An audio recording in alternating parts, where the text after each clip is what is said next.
people were calling their friends like, bro, you gotta watch this shit. This is nuts. Toe-to-toe they go. Oh, and a left jab. Right hand by Bonnar. Listen to this crowd. This was the most important fight in the history of this company. I want to thank you guys so much. Hey, what the hell? What? Are you kidding me? You know, I say rude and insensitive things, not to be mean, just, I don't know, because I'm bizarre. It's like rape is the new missionary. You don't tweet stuff like that where you can't explain yourself immediately. I mean, you look like you're in shock. Who gave you the advice to net a nick? That was uncalled for. Do you know how many of my ancestors have been hit with nets by white motherfuckers look like you? And then in retrospect, I was like, what the hell were you doing, man? Then you thought about it. Damn, I just did it. It's a bad look. If you're into the stories behind the fighters and the moments that shape the fight game, hit that like button and subscribe. Now, let's step into the world of Forrest Griffin. Born on July 1st, 1979 in Columbus, Ohio, Forrest Griffin moved with his family to Georgia at a young age. Born in Ohio, right? Grew up in Georgia. Were you always into martial arts? Or No, what was your... I was into sports. Football, basketball, and occasionally track. I fought a couple kids that did martial arts, and I beat them up, and I figured that shit don't work. And attended Evans High School near Augusta. Here's the other thing, too. When I was 14, I was, like, older from my class, and I was 6'1", 185. Jesus. As a freshman in high school? Yeah. So, like, I had chest hair. When there was a fight, you know, my group, I was always the guy that had to fight, because I was the big goofy dude. And went on to earn a bachelor's degree in political science from the University of Georgia. Even while pursuing academics, Griffin was drawn to physical challenges. He trained in martial arts during college. I saw MMA, I want to say 95 in shop class. We locked our teacher out and I ran to the UFC. And we watched it, like, while the shop teacher's, like, outside, like, trying to get in the class. We watched the UFC, and I thought it looked stupid. Yeah. See a fat guy in pajamas, you know, doing this, and I was like, what the fuck? And then 1999, I saw it again. It was Randy Couture, Vitor Belfort. And I said, shit, man, that's a sport. I thought, that looks fun. I'll bet I could do that. And so I found some guys that were doing that, and I went and I got my ass kicked. Forrest Griffin trained at the Hardcore Gym in Athens, Georgia, under the guidance of Rory and Adam Singer. Once I got into it, I started rolling with black belts, and they would fuck me up. So I thought, I'll be a black belt. He also became an EMT during this time to earn money while pursuing his fighting career. I went to be an EMT at a job fair. Those situations didn't really bother me as far as the anxiety and stuff. EMT was 26 weeks. You get paid in like 30 weeks. I've run out of money. Working alongside his duties as a law enforcement officer in Richmond County and as a campus police officer at UGA. And they were like, you want to be a cop? I was like, yeah, sure. If you can pass this and this. And one of them was a physical, and I was like, yeah, I can do that. You get paid in 3 weeks. So UGA first for a couple years. And that's when I started fighting. During this time, he also began his professional fighting career. I've done 3 tournaments before, like you fight twice in the same day. I guess they're amateur. I didn't really know the difference, but I got paid for them. But it was one of those deals, only you had to win the tournament to get paid. And there wasn't any accident insurance or anything like that. You know, I never thought I could be like a millionaire and famous from fighting. I just thought, like, I bet I could do this for 3-4 years, make more money than I would as a cop, and then I can go back to it. So I had about 8 minutes of total fight time under my belt when I fought Dan Severn. His very first professional fight in 2001 was a loss to MMA legend Dan Severn. How'd it go with Dan Severn? He beat me up, and then he kind of laid on me, and then I was like so pathetic, I started making fun of him, saying like, you look thinner on TV, like shit like that. But the experience only strengthened his resolve. By the early 2000s, Griffin had compiled a respectable record on the regional MMA circuit. Did you start taking fights when you were in school, or was it after you were in school? I was in school forever. I didn't graduate till 2004. I started college in 97. Oh, okay. What a run, dude. Lots of people go to school for 8 years. The state of Georgia paid for it for like 3 years. Oh, because you were a cop? Well, no, we had Hope Scholarship. Oh. Even beating notable veterans like Jeff Monson and Chael Sonnen. He's got it in. He's got it in. It's over. Yeah, there's no pressure. There was nothing, you know? It was really fun. Even losing was fun. The cool thing about all those fights, like even the fight with Severn, is I was working. I worked nights, and I would have class. I was a cop. I was a bouncer. I was a DJ. Like, I was side hustling. I worked security. Griffin was a gritty everyman who balanced being a police officer with chasing a dream in mixed martial arts. Just trying to fight $500, $600, $800 here and there. Living on my coach's living room on a mattress. We had like what we called the hardcore dorm, which was 3 bedrooms with 5 or 6 people living in it. I got staffed there once. I'm sure you did. No shock. Setting the stage for the dramatic turn his life would soon take. One story from Griffin's early training years highlights his grit. In a regional fight, he suffered a broken arm from a kick but refused to quit, pressing forward to score a knockout victory. The injury left a permanent lump on his forearm. That November, I broke my arm, and I was like, fuck this, I'm done. You know, uninsured, break your arm. I needed a plate, but I couldn't get the surgery because they won't do surgery for free at all. A lasting reminder of his toughness. In 2004, on the verge of giving up MMA for steady police work, Forrest Griffin got a life-changing call. I got a weird call from my buddy Frank Bishop from Underground who said, hey, Joe Silva? Yeah. I was like, I think it's really him. You want me to give him that? I was like, yeah. And so I'm working as a cop in Richmond County. And yeah, the whole thing was I worked there like 11 months. If you haven't worked there for more than a year, you're not eligible for rehire. I'd spent 2 years pretty much being like homeless, you know, like living around from person to person, you know. It's just like life is not great right now. Yeah. UFC President Dana White persuaded Griffin to join a new reality TV competition called The Ultimate Fighter, a risky move that meant leaving his police job behind. Forrest Griffin was supposed to fly out and start filming. He didn't get on his flight. I was sitting there at the airport. I mean, I guess I was afraid to fail. I mean, I didn't want to come out to Vegas, quit my job, and get my ass beat and end up with nothing. He started questioning his life and thinking, I think I want to give up this dream and I want the white picket fence and the house, steady job. So I called him up and I gave him my pitch, man, on why he needs to get on that plane and why this is going to change his life and why this is going to be so big. For whatever reason, he believed me and got on that plane and came. I was like, Randy and Chuck are going to be the coaches. And I was like, oh yeah, I wanted to learn from them. I was like, what did they do? Griffin agreed, entering the tough season one house in Las Vegas in early 2005. I was a last-minute replacement for McDonald, the Canadian. Oh, Jason. He failed like a health test or a test for weed or something stupid like that. So I didn't audition, I didn't try out, I didn't tell any, like I didn't ask to do it.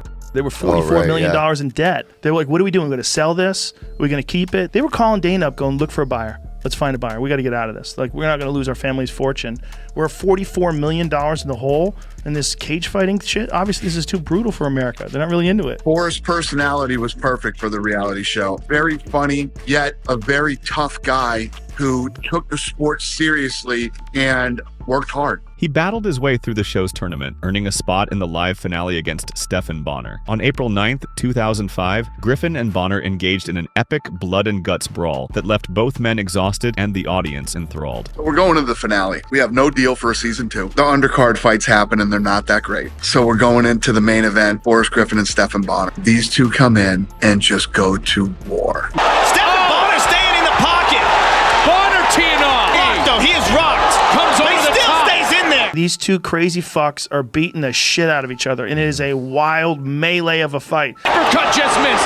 Toe to toe they go. Oh, and a left jab. Right hand by Bonnar. Listen to this crowd. And the viewership just keeps going up during the fight. Millions and millions of people watched during the fight, like tuned in, extra people tuned in, because people were calling their friends like, bro, you gotta watch this shit. This is nuts. Did you guys have any idea in that moment how impactful like that was? Well, you could feel the stomping in the cage.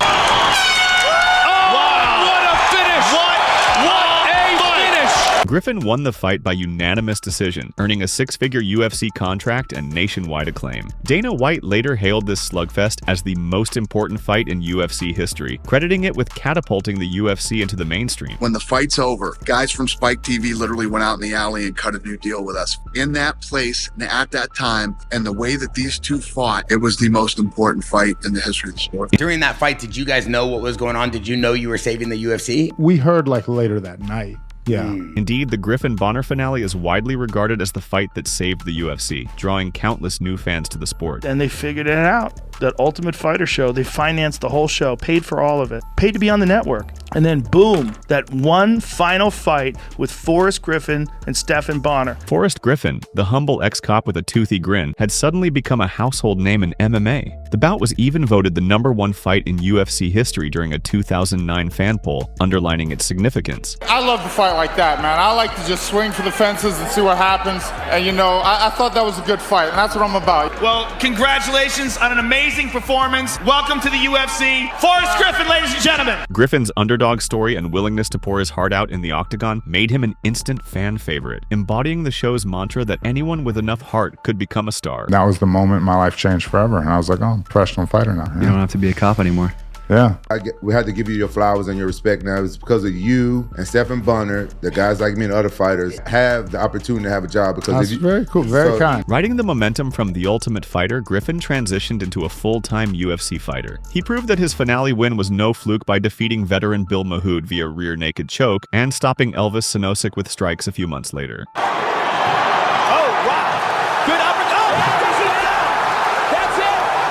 These victories set up a high-profile matchup with former light heavyweight champion Tito Ortiz in April 2006. Griffin faced Ortiz at UFC 59 and lost a razor-close split decision that many observers found controversial. Despite the loss, Griffin's gutsy performance against a legend earned him respect, and his first fight of the night bonus for the thrilling bout. He rebounded in August 2006 with a rematch against his old rival Stephan Bonnar at UFC 62. They are on their feet here at the Mandalay Bay Event Center, where Griffin won a clear unanimous decision to solidify that he was the superior fighter in their second meeting. However, Griffin's climb was not without setbacks. In December 2006, he was matched with rising contender Keith Jardine. In that fight, Griffin suffered a brutal first-round TKO loss at UFC 66. Forrest is down to the ground. He's going to try to work inside. Big right hand by Keith Jardine. Jardine coming over the top. Oh, Forrest is in trouble.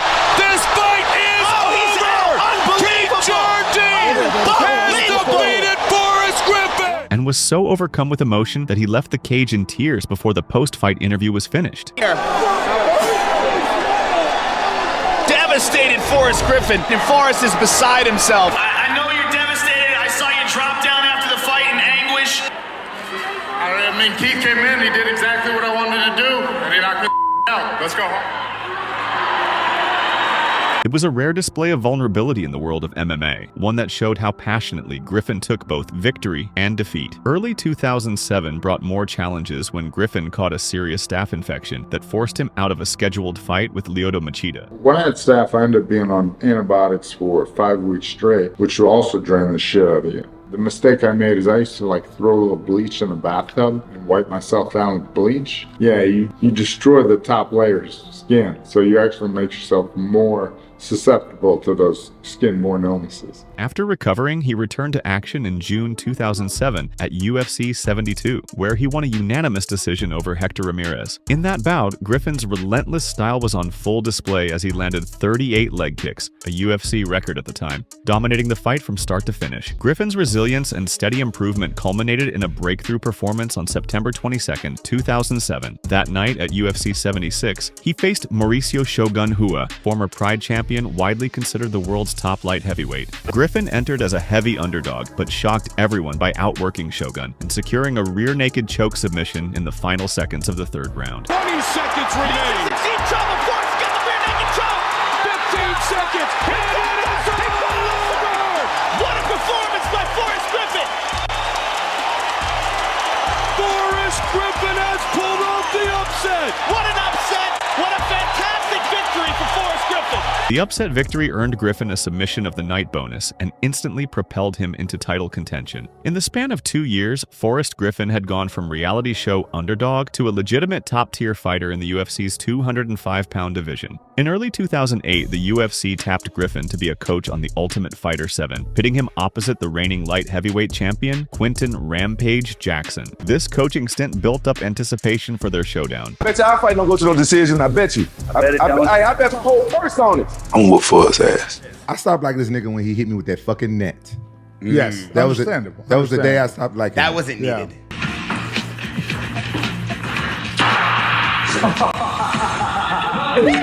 Yeah, he caught him, dude. You've been that guy. He done went too far. He netted me. That was a little uncalled for. That was uncalled for. Who gave you the advice to net a nigga? I think Forrest found it very funny. Don't move your right foot off. Just shut up. He just netted me. Am I a fish? Do I look like a fish to you? Do I look like a fish to you? Do I look like an escaped animal from the zoo?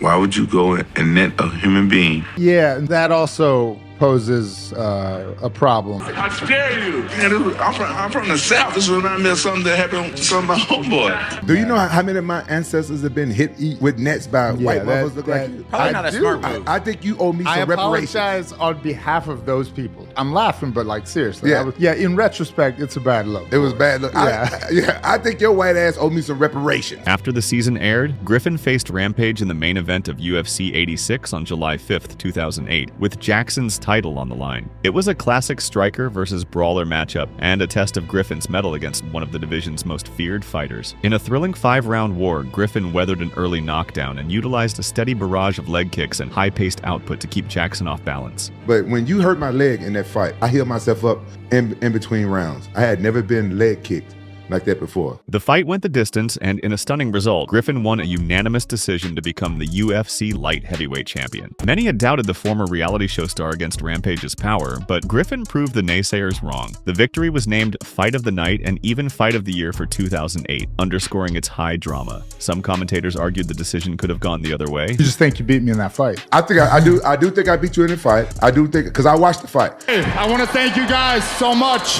Hey, what the hell? What?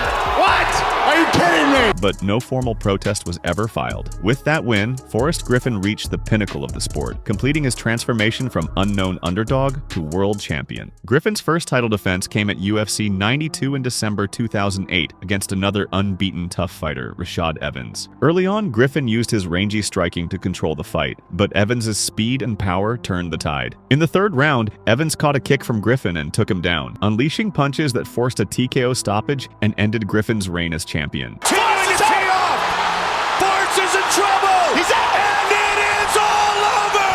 John Evans is the new UFC Light Heavyweight Champion! Griffin had broken his hand during the fight. I broke my hand. And my pal was like, can you still use it? I'm like, yeah. He's like, all right, well, use it. The loss was disappointing, but Griffin handled it with trademark grit, and the bout earned both men another Fight of the Night bonus for their efforts. By early 2009, Griffin was no longer the champion, yet he remained one of the UFC's biggest stars thanks to his string of crowd-pleasing battles. Losing the belt was a setback, but Griffin's toughest nights in the octagon were still to come. After healing up in 2009, he agreed to face middleweight champion Anderson Silva in a special light heavyweight bout at UFC 101 in August of that year. Silva was regarded as the top pound-for-pound fighter in the world, and the matchup proved lopsided. Griffin struggled to find his range and was knocked down multiple times by the elusive Silva. Look at the hand slow. Yeah, I think Tucks he really under. does.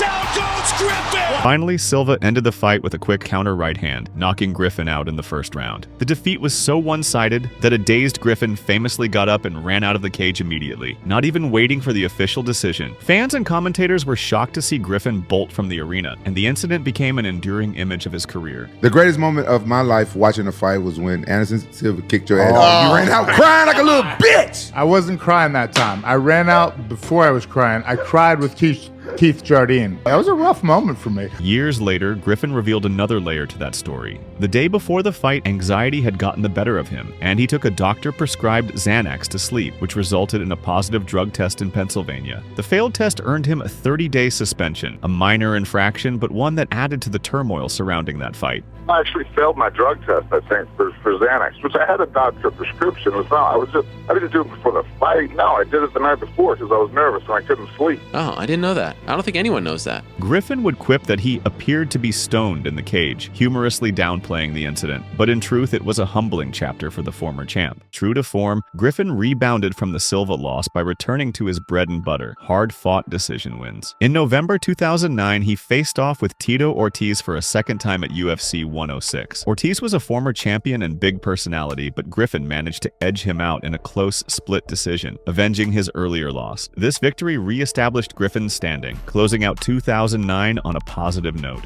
Unfortunately, injuries plagued him in 2010. A shoulder problem kept him out of several potential fights. I destroyed my shoulder. I already hadn't had a shoulder since 2007, so no shoulder, no knee. In February 2011, after over a year away from fighting, Griffin returned at UFC 126 to take on former champion Rich Franklin. Forrest showed he was still a force in the division by using his size and grappling to control Franklin, winning a unanimous decision. It was a workmanlike win that demonstrated Griffin's evolution into a more tactical tactical fighter. Later that year, however, Griffin encountered an old foe in a new setting. He faced Mauricio Shogun Rua in a rematch at UFC 134 in August 2011, held in Rio de Janeiro, Brazil. This time, Shogun got his revenge in emphatic fashion, knocking Griffin out with punches on the ground in the very first round. Shogun with the big hammer fist.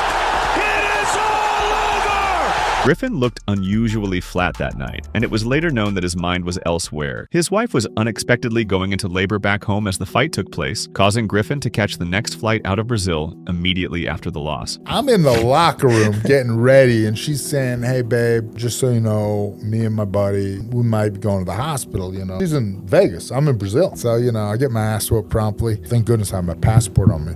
So I didn't even shower. I get on the plane, and Dana leaves immediately. I come back, take a shower, I get my stuff, and then we go to the house, you know. So, yeah. Despite the setback, that personal context earned Griffin some sympathy, as he and his wife welcomed their daughter in September 2011, shortly after the fight. By 2012, with a young family and a body that had endured a decade of wars, Griffin was openly contemplating the end of his fighting career. He had one last bout left in him, a rubber match against Tito Ortiz. Ortiz announced that this fight would be his retirement, making it a sentimental finale for a pioneer of the sport. You have said if you can't beat Tito Ortiz, you will retire from life. I don't like you. I ain't answering your question, and Dana ain't here to save you, so next question. The two veterans collided at UFC 148 in July 2012. In a gritty, back-and-forth battle, Griffin won a unanimous decision, officially going 2-1 against Ortiz in their trilogy. However, the fight is often remembered less for the action and more for what happened afterward. Moments after the final bell, Griffin inexplicably walked out of the cage again, perhaps thinking he had lost and wanting to escape criticism.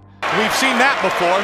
What is he doing? Dana White is running after him. Forrest has left the building. Before being corralled to return for the decision. I just forget sometimes. I get, emotional guy. I was frustrated with myself. But when I crossed, Dana White was yelling at me to get the F back in the cage. And Forrest is coming back into the octagon. Forrest Griffin! What are you doing? It's like professional suicide. You leave the octagon before the decision is called in the fight that you want. Are you out of your mind? Then, in an unprecedented move, an adrenaline-fueled Griffin grabbed the microphone from Joe Rogan and began interviewing Tito Ortiz himself in the octagon. He asked Ortiz jokey questions about retirement and the Hall of Fame, which didn't sit well with the crowd or Ortiz. Was that really your last fight in the octagon? Yeah. I gave it my all, man. You're a fucking great fighter. I don't know. I came in here, two people in her. One last man lives the winner. Tito, thank you so much.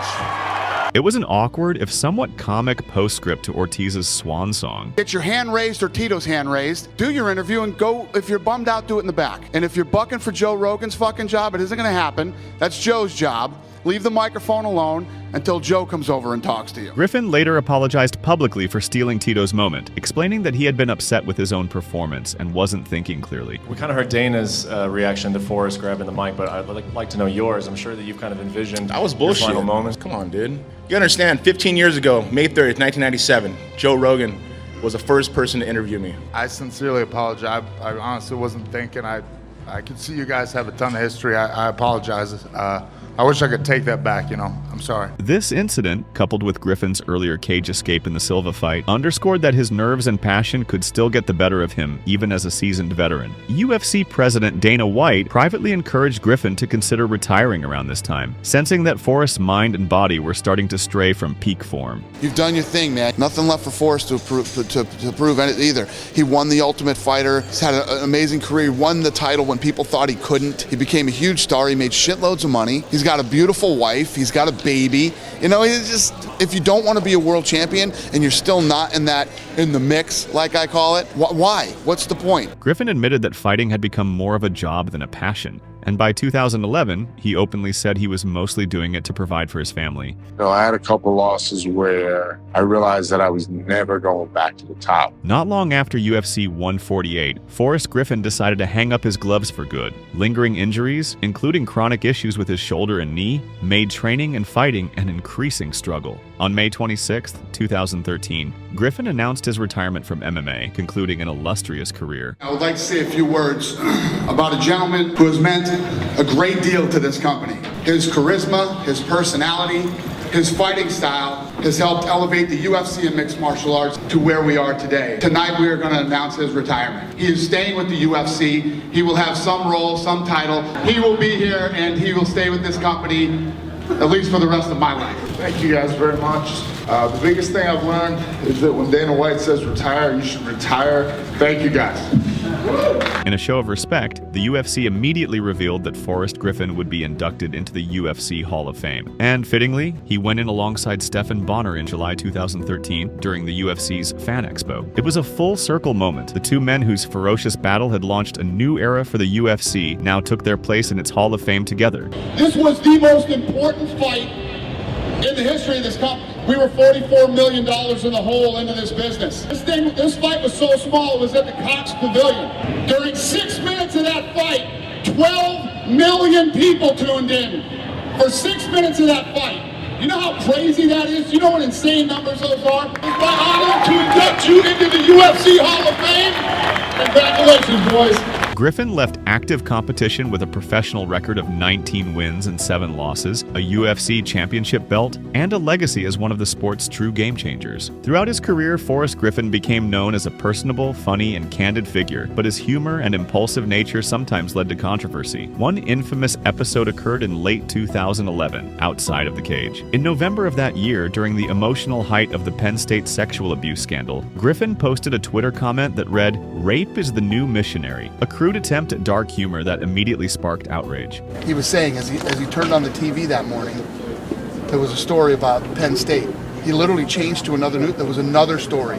And then the third channel he went to, there was another story about rape. I mean, it's everywhere. It's all over television. It's like rape is the new missionary. It's all over the place. Fans and media alike condemned the tweet as insensitive. Griffin swiftly deleted the message, but the damage was done, and he found himself under heavy criticism. Humbled, he issued an apology and took steps to make amends. Griffin visited the Las Vegas Rape Crisis Center, met with its director, and donated some of his own money as a gesture of contrition. He admitted that he likes to joke around and stir the pot, but realized he had crossed a line and felt genuinely disgusted with himself. UFC President Dana White defended Griffin as not being a bad person, even suggesting the remark was misunderstood, but acknowledged it was a foolish thing to say. Forrest was so upset that this thing happened. He was all over it on his own and tried to make it better. Forrest Griffin is a good guy. In the end, Griffin's quick apology and charitable outreach helped quell the backlash, and he avoided any official punishment from the UFC. Nonetheless, fans largely forgave Griffin's missteps. His legacy and likability earned him what one writer called a perpetual get-out-of-jail-free card. People found it hard to stay mad at Forrest Griffin for long. These controversies were real, but they did little to tarnish the public's overall affection for the former champ. In many ways, they simply humanized a fighter who had always come across as a relatable, flawed, and genuine person. In retirement, Griffin remained a popular ambassador of the sport. When Forrest Griffin stepped away from competition,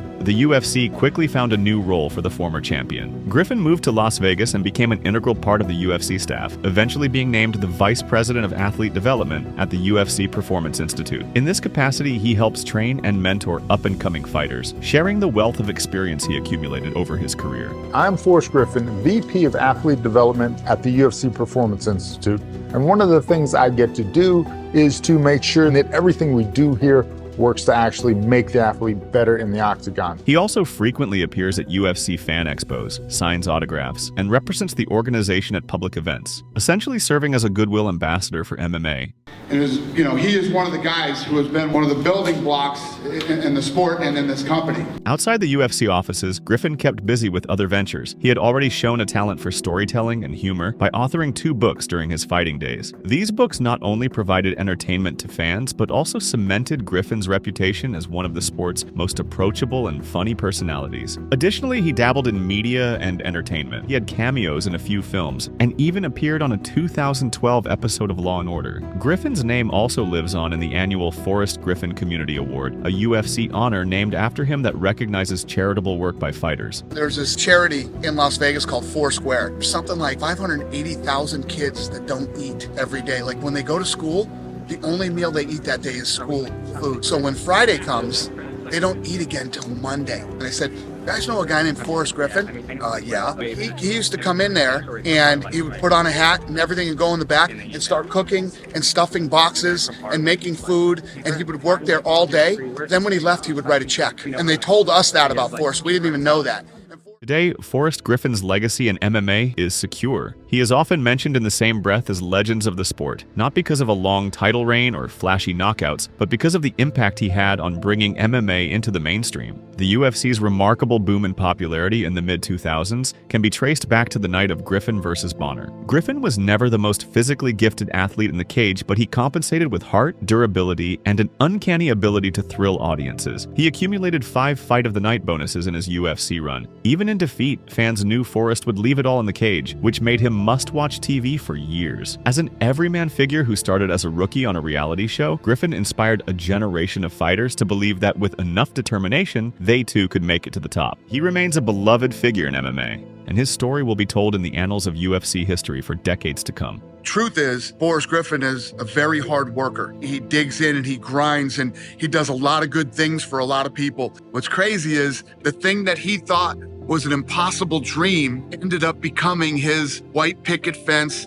stability, and everything that he ever wanted. So he got it all. He has a beautiful wife. He has a beautiful daughter. It couldn't have worked out better for him. So much work being me. My God.